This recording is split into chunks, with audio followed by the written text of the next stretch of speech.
Hi, I've got something you'll be interested in. Those performance upgrades we discussed after the last race. They're on the car and the data looks promising. Take a look at the details. Welcome back to F1 2016, guys. We're here for one final upgrade here for the engine power. 4 out of 5, 8 brake horsepower for the Brazilian Grand Prix, and we are going to be needing that on the long run up the hill. It's the penultimate round of the F1 2016 World Drivers' Championship, and we're still locked in a battle for third place in the standings there. But we're having a look over the Brazilian circuit, a big favourite of mine. I absolutely love racing around Brazil. The qualifying in itself, because this is qualifying, very wet, sort of intermediate conditions the whole way. Didn't really do the practice, didn't really show you the practice because, well, I didn't do it because it's the end of the season and it's completely pointless, really. So, only 12th in Q1. I sort of timed the run quite badly. I went out quite early and I think the rain sort of looked to ease off as like the session went on. So, we'll jump into Q2 now. This is our second lap. I tried to do 2 runs to get a good feel for the conditions here. We actually just set the fastest middle sector of anybody, but then we've got it completely wrong into Juncker. And we're going to go up the hill, but our delta's still really high there, so a little bit of a snap on the car as well, sort of like sliding around on the greasy surface, but we're coming towards the line. Daniel Ricciardo currently sitting in first position. We're going to improve by near enough 0.7 of a second, and we're going to go fastest here in Q2. And then we'll skip across the end of the session there. It was only good enough for 5th, but 3.5 tenths off the pace wasn't too bad whatsoever and got us comfortably into Q3. I do enjoy the wet sessions because they do give us a bit more of a chance. While our car is technically the 4th on the grid, you know, it's always good to have that extra opportunity to improve. So here we go. Sun just starting to break through at the end of Q3, but it just wasn't there for dry tyres. I tried it in the early part of the session and it didn't work out. We're coming up towards the line now. Max Verstappen's done a 20.9. We've also done a 20.9, but we're 9 thousandths of a second off of him. And unfortunately, we didn't have enough time or enough fuel to go again. So that was it. So second place is what it looked like as we see us returning to the garage here.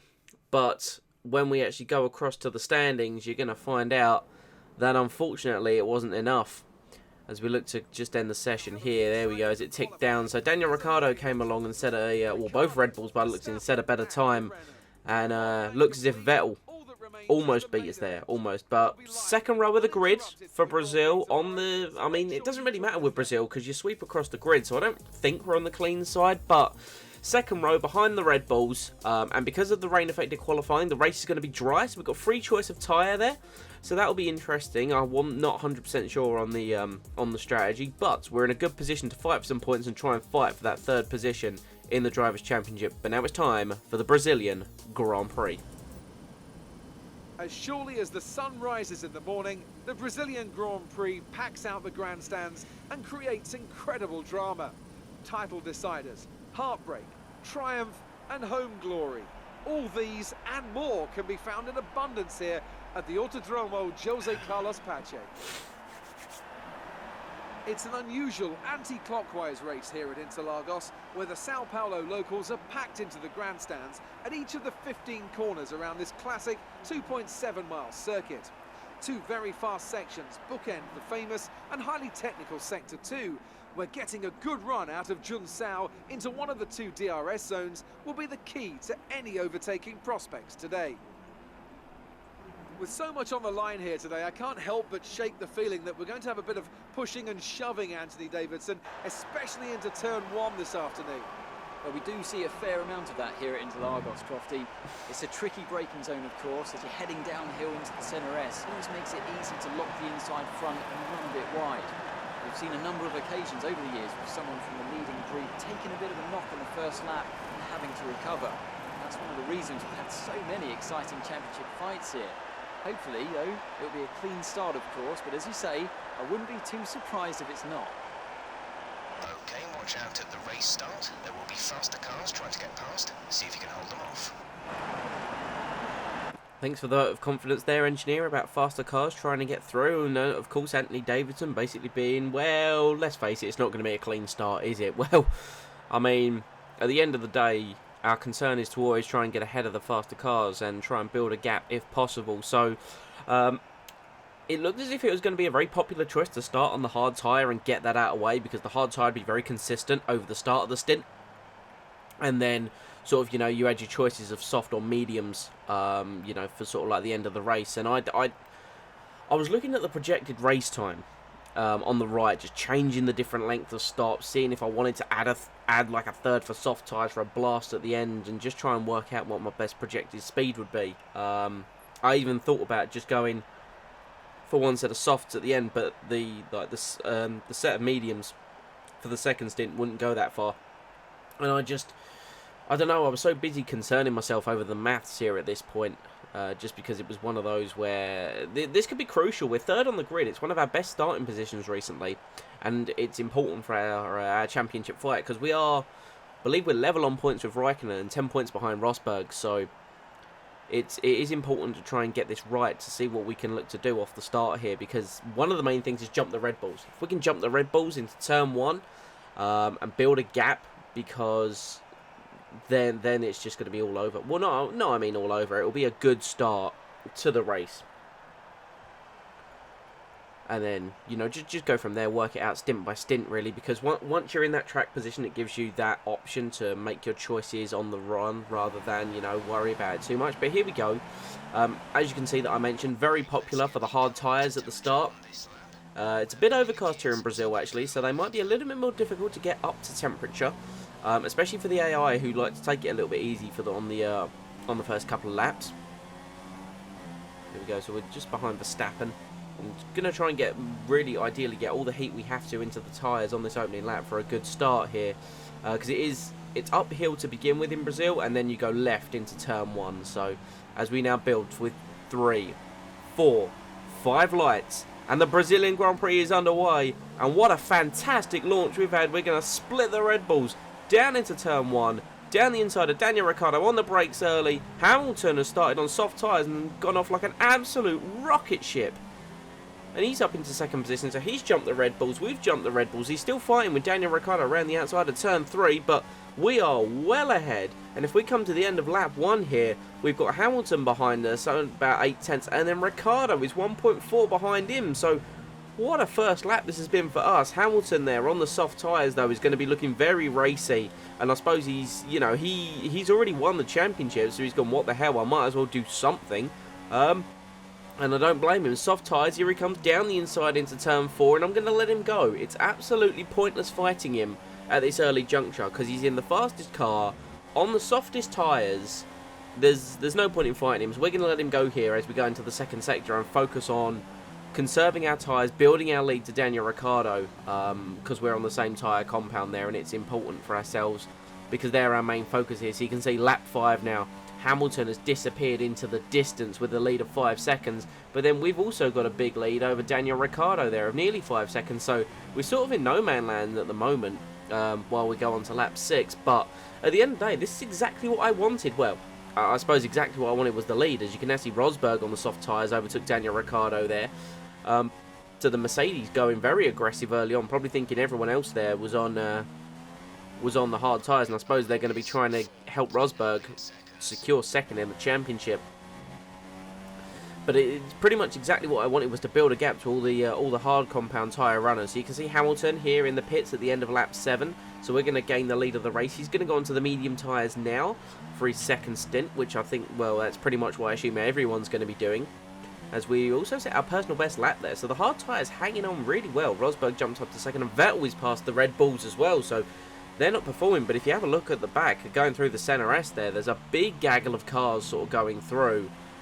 And I think it's just, there's just a lot of traffic. Hamilton actually feeds in right near the back of that train, so that's probably not going to do him any favours, because I don't see anyone on the hard tyres pitting for about another 6 or 7 laps. Speaking of 6 or 7 laps, we cut that many laps later as cars behind us have pit. The 2 Red Bulls are now behind us on their hard tyres as we come in for our first stop of the Grand Prix at the end of lap 14. Still just maintained the gap over the course of the stint. They started coming back at me, but not too rapidly. So here we go. Need a good stop from the Renault boys to keep position. Medium compound tyres, 2.6, not great, but we haven't got to worry about anyone overtaking us in the pit stops here. Quite a short pit lane in Brazil, so we've only lost sort of less than 20 seconds, as it were, and we're going to come out around Button on the hard tyres who's gone past us there. You actually see Rosberg on the mediums. He's going to come through here. So Rosberg there going onto the mediums and getting a good undercut on us, which is what you would have expected. But of course his mediums are now going to be a lot more worn than ours, as we've gone on to a fresh set. And here we go, end of lap 15. We're coming round the penultimate corner into Young Kerr. So we're going to set ourselves up nicely, try and get a good run up into Rich Mix. And we're going to, of course, get the DRS coming up the hill here as Raikkonen has taken the lead of the Grand Prix. Magnussen in the pits. Here we go now into the Center S on Rosberg. We've got the DRS open. We move across down the start-finish straight into the Center S. Tearing past him, getting it slowed down. Not giving him the room on the outside. Rosberg lost a bit of grip. And we are now up and take his position into 4th. More cars are in the pits, finally getting rid of their hard tyre. They ran it a little bit longer than I did, so that might give them the option to be able to run on the soft tyre later on. Hamilton, of course, ahead of us because he fitted the mediums very much like Rosberg at his pit stop here. And Rosberg's going to be getting a good look at us. He's got DRS down the straight into turn 4. The Mercedes engine still the most powerful in a straight line, regardless of our upgrades. And Rosberg's done us there onto turn 4. So I don't know what we're going to be, so we'll try and fight him as we go through the middle sector here, because that's where our car's suited. I applied a little bit more downforce to be able to run well in the middle sector and set ourselves up for any kind of overtaking opportunities that we could. But we're halfway through this Grand Prix, sitting in 4th place. Of course, we've got the Mercedes ahead of us there because of their strategy, but they might have to make an extra pit stop, and I believe a Ferrari. But there we go, we get Rosberg on the inside via a good opportunity. He went out too wide. We sent it down the inside because we were able to stick behind him due to our higher downforce as we now go through the final corner once again. Bit too much curve there, not going to get the run that I kind of want. It's going to set Rosberg up for his own sort of move now as we come up the hill. He's going to be looking, darting around us here. Rosberg lining us up as we once again go down the straight. We've gone out a lot wider and trying not to give him any sort of slipstream. Rosberg looks down the inside. We're going to have to go round the outside of the Center S, round the outside of turn 1. Squeeze Rosberg, get the inside for turn 2. And we're going to retain our position there. Moving on to lap 21. Sebastian Vettel is on his second set of tyres. Set the fastest lap of the race there. And has then gone out of the race seemingly.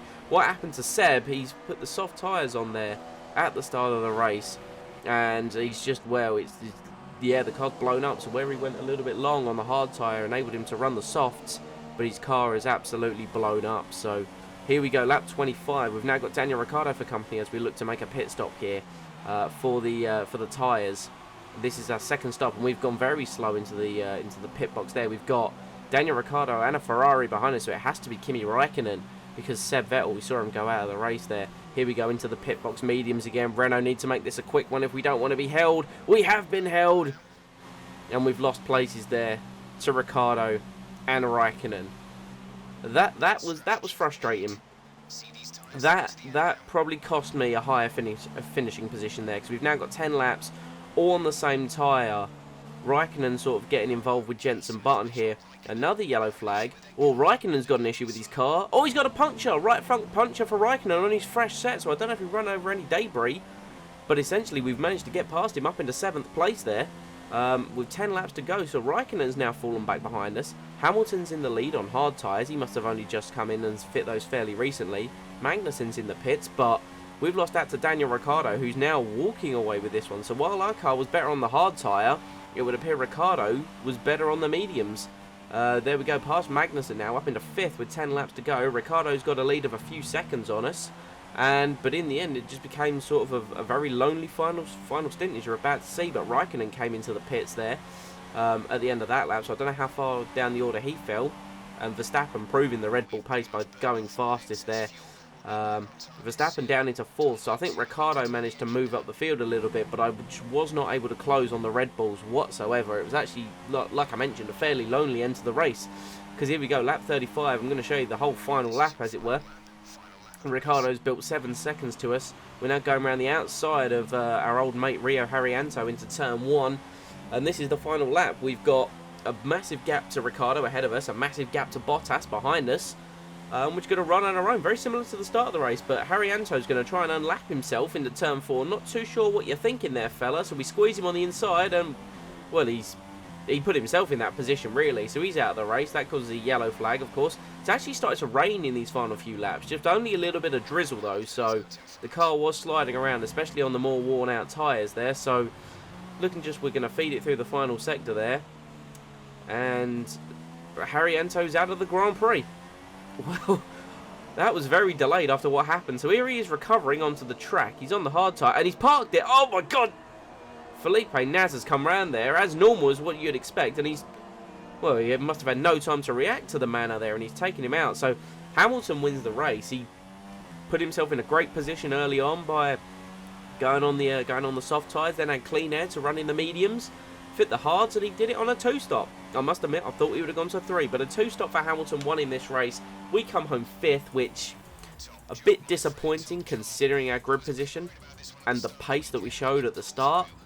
But 5th place is better than the 8th that we've been getting recently. Brilliant stuff from Mercedes today. That's another historic win. Anthony, what do you think made the difference here? The difference was clearly in the strategy. You could tell they'd done a lot of work on the pit wall to really optimise each stint and get the most out of the tyres. It highlights just how much of a team sport this really is. But credit to the driver as well, though. There's no good having a well-oiled machine behind the scenes without a talented hand on the wheel, of course. Welcome then to the podium, our top 3 drivers. What a great effort from them today in a very difficult race.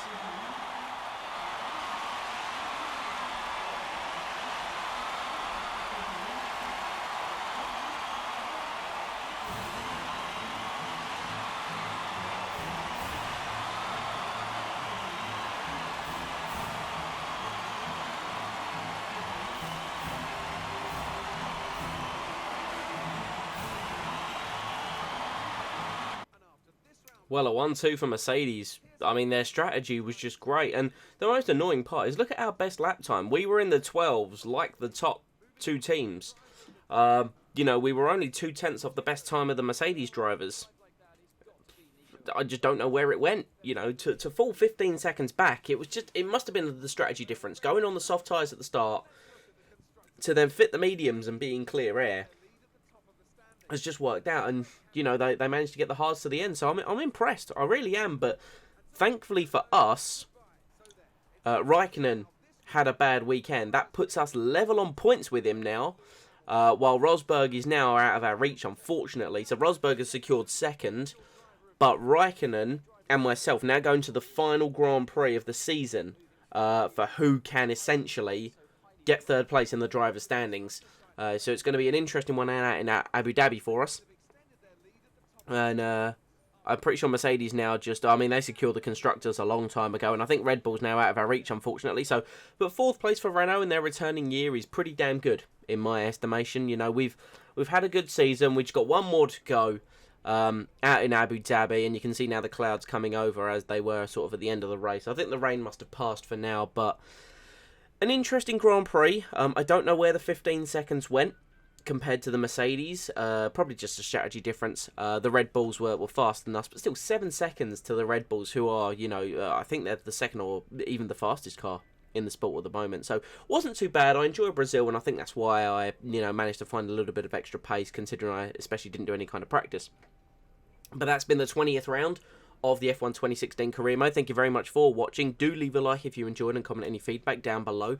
Also hit that subscribe and enable them notifications to be the first notified about the content coming to the channel. It's the Season 1 finale next time, guys, in Abu Dhabi. I've got something special planned for it, so make sure you are here to check it out. I'll see you guys next time.